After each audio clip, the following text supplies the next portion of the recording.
أعوذ بالله من الشيطان الرجيم بسم الله الرحمن الرحيم لقد كان لسبإ في مسكنهم آية جنتان عن يمين وشمال كلوا من رزق ربكم واشكروا له بلدة طيبة ورب غفور فأعرضوا فأرسلنا عليهم سيل العرم وبدلناهم بجنتيهم جنتين ذواتي أكل خمط وأثر وشيء من سدر قليل ذلك جزيناهم بما كفروا وهل نجازي إلا الكفور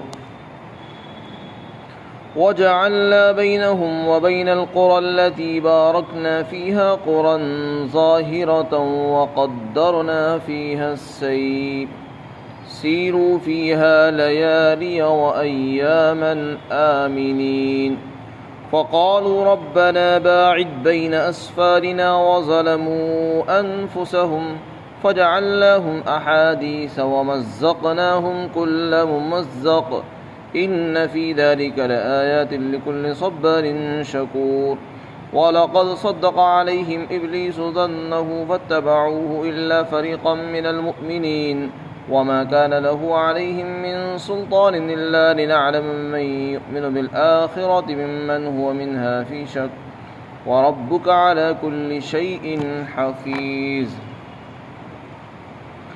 یقیناً قوم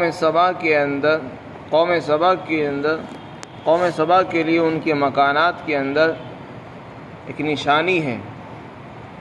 دائیں بائیں دونوں طرف باغات کے 2 سلسلے تھے اور ان کو حکم دیا تھا کہ تم کھاؤ اپنے پروردگار کے رزق سے اور اس کا شکر ادا کرو. شہر بھی پاکیزہ اور عمدہ ہے اور پروردگار بھی بخشنے والا ہے. تو پھر انہوں نے حق سے اعراض کیا تو ہم نے ان کے اوپر سیلاب سخت قسم کا مسلط کر دیا اور ہم نے ان کے دونوں باغوں کو ایسے باغوں سے بدل دیا جو بد مزہ پھل والے تھے اور جھاؤں کے درخت والے تھے اور تھوڑی سی بیری کے درختوں والے تھے، اور ہم نے ان کو ان کے کفر کی سزا دی اور ہم بڑے ناشکروں کو ہی سزا دیا کرتے ہیں. اور ہم نے ان کے درمیان اور ان بستیوں کے درمیان جن میں ہم نے برکت رکھی تھی، یعنی ملک شام کی بستیاں، ان کے درمیان ہم نے بہت سی ایسی بستیاں بھی بنائی تھی جو نظر آتی تھی، سڑک کے کنارے تھی، اور ہم نے ان بستیوں کے اندر چلنے کا ایک اندازہ طے کیا تھا اور حکم دیا تھا کہ تم ان بستیوں میں چلو، راتوں میں یا دن میں امن کے ساتھ چلو پھرو. لیکن انہوں نے ناشکری کے طور پر کہا، اے ہمارے پروردگار، ہمارے سفر کے درمیان تو دوری پیدا کر دے، اور انہوں نے یہ کہہ کر اپنی جانوں پر ظلم کیا. تو پھر ہم نے ان کو افسانہ بنا دیا اور ہم نے ان کو بالکل تتر بتر کر دیا، بکھیر دیا، منتشر کر دیا. یقیناً اس واقعے کے اندر ہر صبر کرنے والے اور شکر کرنے والے کے لیے بہت سی عبرتیں اور نصیحتیں ہیں. اور شیطان نے اپنے گمان کو ان کے بارے میں سچا پایا، چنانچہ وہ لوگ انہوں نے اس کا اتباع کیا سوائے مومنین کی جماعت کے.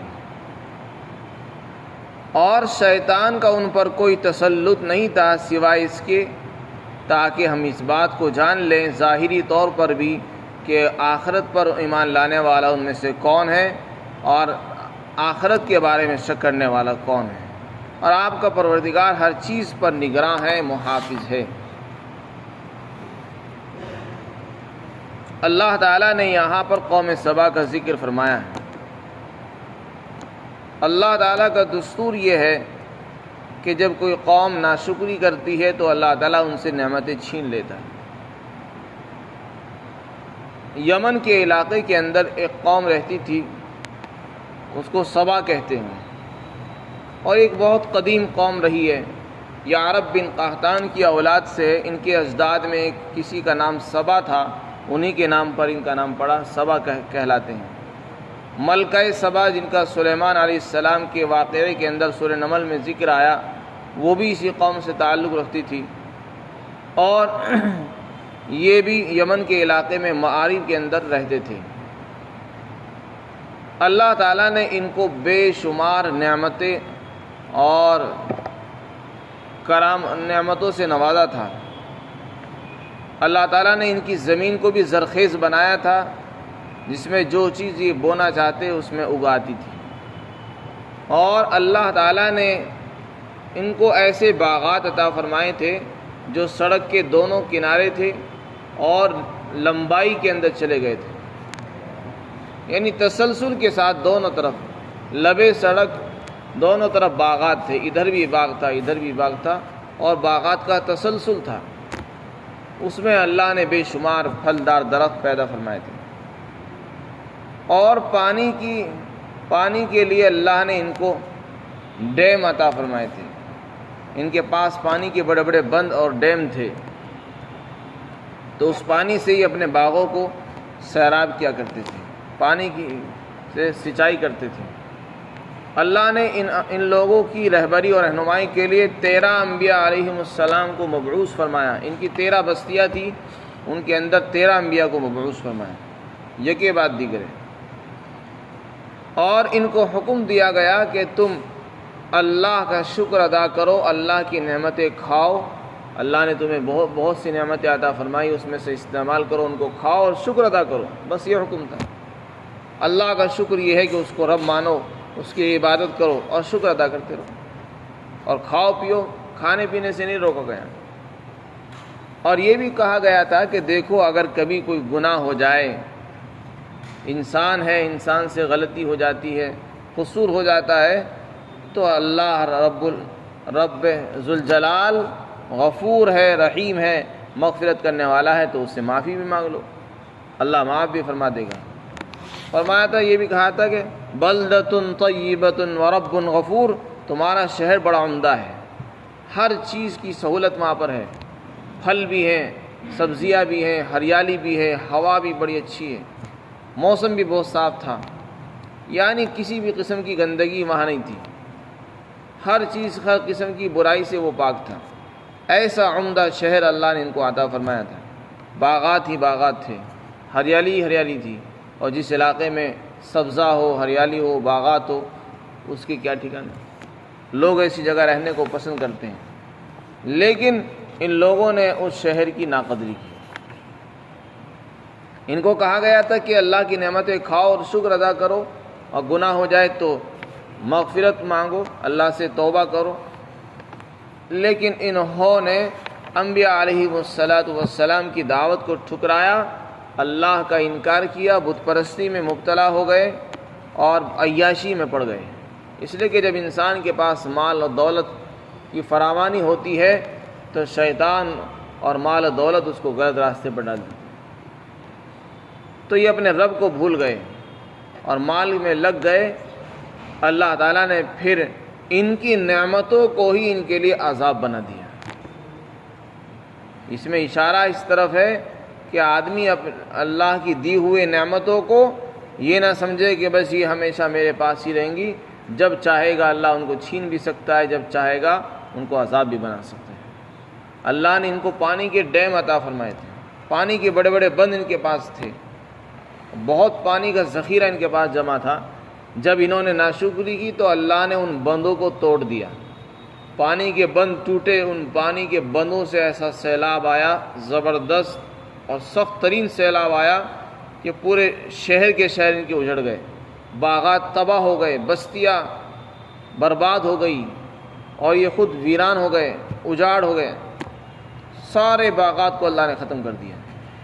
اب وہ جو 2 باغ تھے اور لمبے تسلسل کے ساتھ ان کا سلسلہ تھا، ان باغات کو ختم کر کے اللہ نے 2 باغ ان کو ایسے دیے جن کے اندر کوئی پھل نہیں تھا، اگر پھل تھا تو بد مزہ، کڑوا، کانٹے دار درخت، جھاؤں کے درخت اور بیری کے بہت تھوڑے سے درخت، ایسی چیزیں اللہ نے پھر دوبارہ سے پیدا کر دی۔ جو پھل کے اچھے والے درخت تھے وہ اللہ نے سب ختم کر دی۔ یہ نعمت کی ناشکری کا نتیجہ ہوتا ہے۔ اللہ کا قانون ہے کہ اللہ تعالیٰ پہلے اپنے انعامات سے نوازتا ہے، جو لوگ اللہ کے انعامات کی ناشکری کرتے ہیں تو وہی نعمتیں ان کے لیے عذاب بن جاتی ہیں۔ آج ہم سمجھتے ہیں کہ ہمارے پاس پانی ہے، لیکن وہی پانی ہمارے لیے عذابی بن سکتا ہے۔ تو ان لوگوں نے اپنے پانی پر غرور کیا، باغات پر غرور کرنے لگے، اللہ نے ان باغات کو ہی تباہ کر دیا، پانی کو توڑ دیا، پانی کے بند ٹوٹ گئے اور وہ ان کے لیے تباہی کا سبب بن گیا۔ وہ باغات ختم ہو گئے، اس کی جگہ جھاڑ، کانٹے دار درخت، جھاڑیاں یہ اگائی، اور پھر وہ ہاتھ ملتے رہ گئے اور مایوسی کا شکار ہو گئے اور ندامت اور شرمندگی کرنے لگے۔ لیکن پھر پچھتاوے سے کیا ہوتا ہے؟ جب نعمتیں چھن جاتی ہیں پھر پچھتانے سے کچھ نہیں ہوتا۔ اس لیے نعمت کے چھن جانے سے پہلے انسان کو اللہ کی نعمت کی قدر کرنی چاہیے۔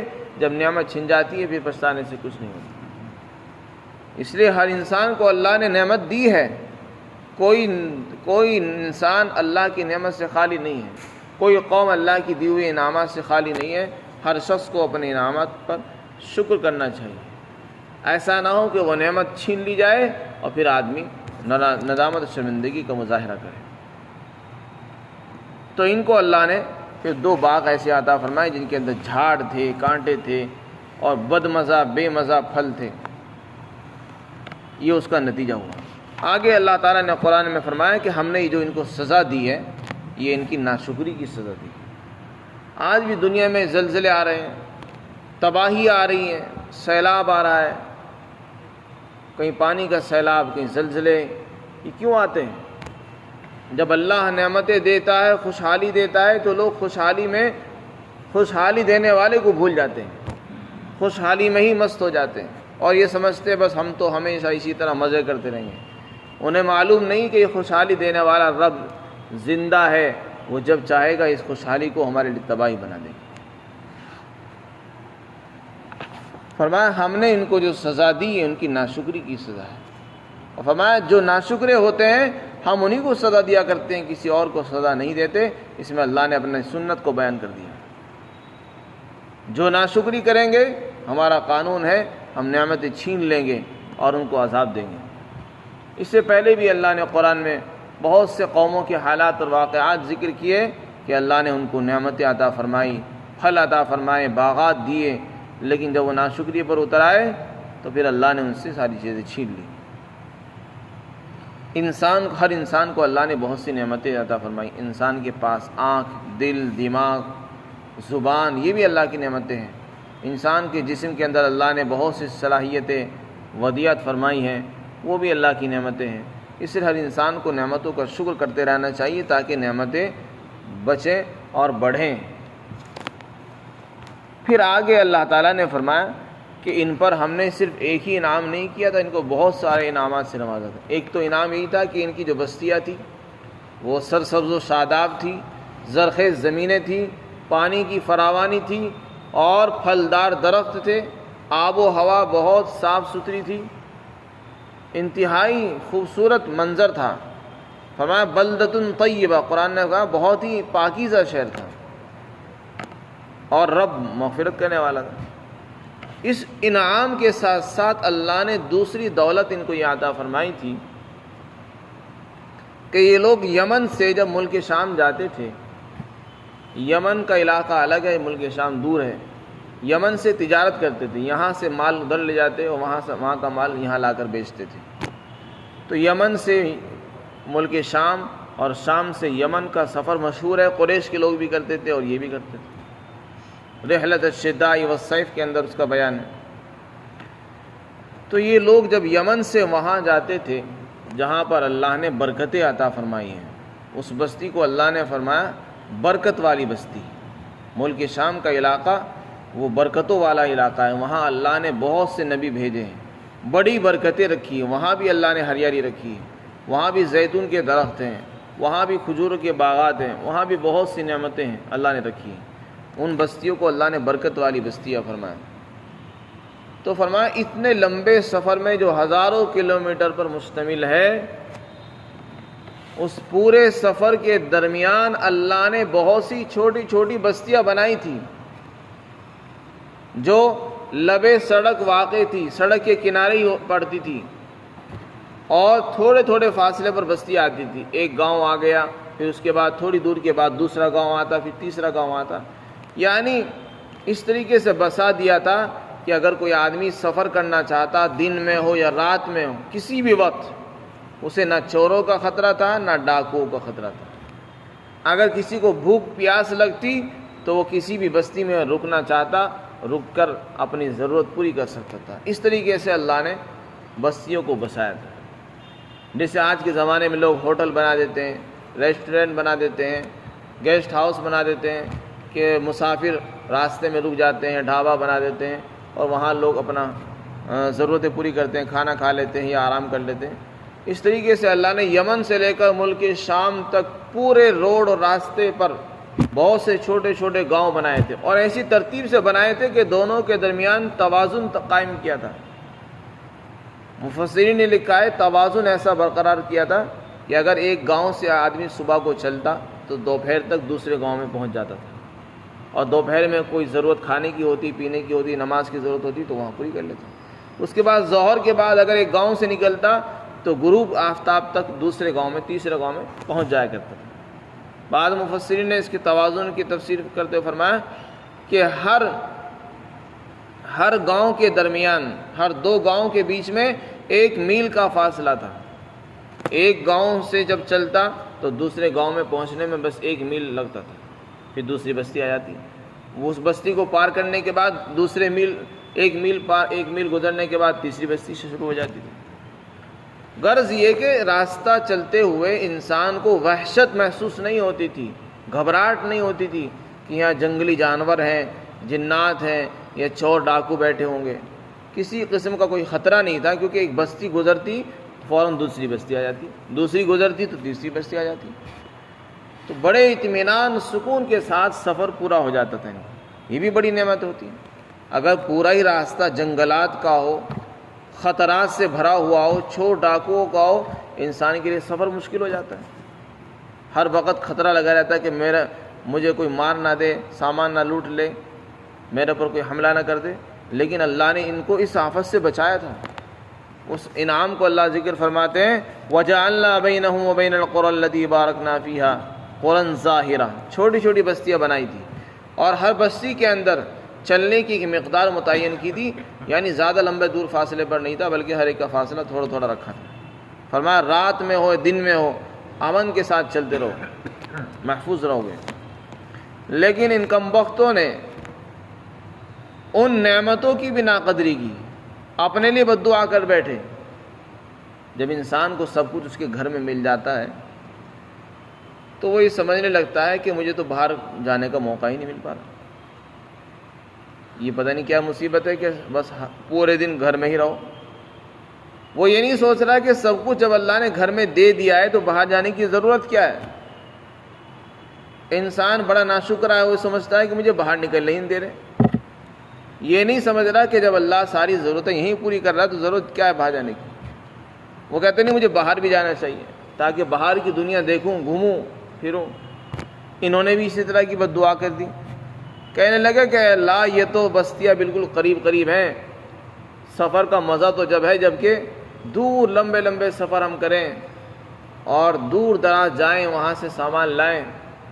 اب اس طریقے سے تو ہر آدمی جا سکتا ہے، آ سکتا ہے۔ مفسر نے لکھا ہے کہ ان کے دلوں میں، ان کی نیتوں کے اندر تکبر آ گیا تھا۔ یہ سوچ رہے تھے کہ اس طرح تو ہر آدمی سفر کر لے گا تو پھر ہماری تجارت سے لوگوں کو فائدہ کب ہوگا؟ فائدہ تو تب ہوگا جب ہم ہی جا سکیں گے اور کوئی تجارت نہ کر سکے۔ جب سفر لمبا ہوگا، راستے دور ہوں گے تو پھر ہر آدمی سفر نہیں کر سکے گا اور ہماری تجارت نافع ہوگی۔ تو انہوں نے دعا کر دی کہ اے ہمارے رب ہمارے سفر میں دوریاں پیدا کر دے، یعنی ہمارے سفر تھوڑے لمبے کر دے۔ یہ کیا کہ بس یہاں بھی بستی، وہاں بھی بستی، اور ساری چیزیں تو یہاں پر مل رہی ہے۔ تو انہوں نے اپنے لیے بد دعا کر دی کہ اللہ ہمارے سفر کو اور دور کر، اور اپنی جانوں پر ظلم کر بیٹھے یہ دعا کر کے۔ اللہ نے ان کی دعا کو قبول کیا تو اللہ نے ان کو ایسا منتشر کیا کہ ان کا شیرازہ بکھر گیا۔ پہلے یہ یمن میں رہتے تھے اور اس کے بعد پھر اللہ نے جب سیلاب بھیجا تو یہ سب منتشر ہو گئے، کوئی کہیں چلا گیا، کوئی مر گیا، کوئی ختم ہو گیا۔ اس طریقے سے دنیا کے اندر یہ منتشر ہو گئے. اللہ نے ان کا شیرازہ بکھیر دیا اور ان کو کہانی بنا دیا. پہلے ان کی ایک جمعیت تھی، ایک قوم تھی، ایک علاقہ تھا، لوگوں میں ان کی شہرت تھی، لوگ ان کا نام لیتے تھے اور چرچے ہوتے تھے ان کے. اور آج صرف لوگ ان کی کہانیاں سناتے ہیں کہ کبھی کسی زمانے میں وہ قوم تھی، ان کے پاس اللہ نے یہ نعمتیں دی تھی، وہ نعمتیں دی تھی. اب لوگوں نے ان کو قصہ کہانی بنا دیا. بس اب قصے کہانی تک رہ گیا کہ آدمی بس سنا دیتا ہے، اس کے بعد پھر اپنے کام میں لگ جاتا ہے. فرماتے ہیں ان کے اس واقعے کے اندر بڑی نشانیاں ہیں، عبرتیں، نصیحتیں ہر صبر کرنے والے اور شکر کرنے والے کے لیے. اگر کوئی آدمی اللہ کا شکر کرنا چاہتا ہے تو اس کو اس طرح سوچنا چاہیے کہ دیکھو اللہ نے کتنی نعمتیں دی، انہوں نے ناشکری کی، اس کا انجام کیا ہوا. پھر آگے اللہ تعالیٰ نے فرمایا، شیطان نے جب آدم علیہ السلام کو جنت سے نکالا گیا، اور اس سے پہلے شیطان کو نکالا گیا تھا، تو شیطان نے یہ وعدہ کیا تھا، لَأُغْوِيَنَّهُمْ أَجْمَعِينَ، میں ان سب کو گمراہ کروں گا اور آپ بہت کم لوگوں کو شکر گزار پائیں گے. یہ کہا تھا اس نے، میں گمراہ کروں گا، بہت کم لوگ شکر گزار ہوں گے اور ناشکری ہو جائیں گے، میں سب کو ناشکری پر ڈالوں گا. چنانچہ شیطان نے ان پر بھی محنت کی. یہ لوگ شیطان کے کہنے میں آ گئے اور اس کے کہنے میں آ کر انہوں نے شیطان کی بات مان لی. تو اللہ تعالیٰ فرماتے ہیں، شیطان نے جو وعدہ کیا، جو خیال کیا تھا، اس نے اپنے خیال کو یہاں سچا پایا. یہ لوگ اس کے کہنے پر آئے، شیطان نے جو کہا، جیسا کہا تھا، انہوں نے بالکل سچا کر کے دکھا دیا، اس کی امیدوں کو پورا کر کے دکھایا. چنانچہ اس قوم کے اندر اکثر لوگ نافرمان نکلے، ناشکرے نکلے اور شیطان کے کہنے میں آ گئے اور اللہ کے عذاب کے شکار ہوئے. اور بہت تھوڑے سے لوگ تھے جو مسلمان ہوئے اور وہ شکر گزار بھی تھے. اللہ نے ان کو بچا لیا. اسی کو فرمایا، اور شیطان نے اپنے گمان کو ان میں سچا پایا، چنانچہ انہوں نے اس کا اتباع کیا سوائے مسلمانوں کی ایک جماعت کی. پھر آگے فرمایا کہ جو شیطان کو اللہ نے تسلط دیا ہے انسانوں کے اوپر، کہ شیطان لوگوں کو بہکاتا ہے، وسوسے ڈالتا ہے، جہنم کے خیالات ڈالتا ہے، وہ گناہوں کی طرف آمادہ کرتا ہے. شیطان کو اللہ نے تسلط ضرور دیا ہے، لیکن اس کو ایسا تسلط اور قبضہ نہیں دیا کہ انسان بالکل مجبور محض بن جائے اور اس کے پاس کوئی اپنا اختیار باقی نہ رہے. شیطان کو اللہ نے ضرور اتنی طاقت دی کہ وہ بہکاتا ہے، لیکن انسان کو بھی مجبور نہیں بنایا کہ وہ جو جس طرح چاہے گا بہکائے گا اور وہ چل دے گا اس کے ساتھ. انسان کو اپنا اختیار بھی دیا ہے، اگر وہ چاہے تو اس کے وسوسے سے بچ سکتا ہے، اپنا بچاؤ کر سکتا ہے. انسان مجبور نہیں بنایا انسان کو اللہ نے. اس لیے اللہ نے اس کی طرف اشارہ کیا کہ ہم نے جو شیطان کو تسلط دیا اس میں امتحان مقصود ہے، کیونکہ یہ دنیا ساری کی ساری دارالامتحان ہے. اللہ دیکھنا چاہتے ہیں کہ اس دنیا کی نعمتوں میں رہ کر کون ہے جو آخرت پر ایمان رکھتا ہے اور ہماری طرف رک کر کے نماز پڑھتا ہے اور ہماری طرف دھیان ہے، اور کون بندہ ایسا ہے جو دنیا کی نعمتوں میں اور عیش میں گم ہو کر آخرت میں شک کر بیٹھتا ہے. تو اللہ تعالیٰ اس امتحان کے لیے شیطان کو مسلط کر دیتے ہیں. لیکن انسان کو بھی اللہ نے جب دنیا میں بھیجا تھا تو اس کو اختیار دے کر بھیجا تھا کہ وہ اپنے اختیار سے جب چاہے گا ہدایت پر آئے گا، جب چاہے گا گمراہ بھی ہو سکتا ہے. اس لیے اللہ نے جیسے شیطان کو دنیا میں بھیجا ہے، انبیاء کو بھی بھیجا ہے. ہدایت کی محنت لے کر وہ آئے، یہ گمراہی کی محنت لے کر آئے. اس لیے دونوں محنتیں دنیا میں چل رہی ہیں اور ہوتی رہیں گی. اب انسان کو فیصلہ کرنا ہوگا کہ مجھے کیا کرنا ہے. کوئی انسان یہ کہے کہ جی میں تو مجبور تھا اور مجھے کوئی بتانے والا نہیں آیا تھا، تو وہ غلط کہتا ہے. انبیاء علیہ السلام آئے، ان کے نائبین آ رہے ہیں، اللہ نے قرآن بھیجا ہے، اللہ نے عقل دی ہے. ہر انسان کو سوچنے کا، سمجھنے کا اللہ نے اختیار دیا ہے. ہر ایک کو چاہیے کہ اپنے لیے صحیح فیصلہ کرے اور ہدایت کے راستے کو چن لے. فرمایا، اور شیطان کو ہم نے ان پر تسلط اس لیے دیا تاکہ ہم اس بات کو جان لیں کہ آخرت پر کون ایمان رکھتا ہے ان میں سے، اور وہ کون ہے جو اس کے بارے میں شک میں پڑا ہوا ہے. اور آپ کا پروردگار ہر چیز پر نگہبان اور نگراں ہے۔ اللہ تعالی ہم سب کو عمل کی توفیق نصیب فرمائے۔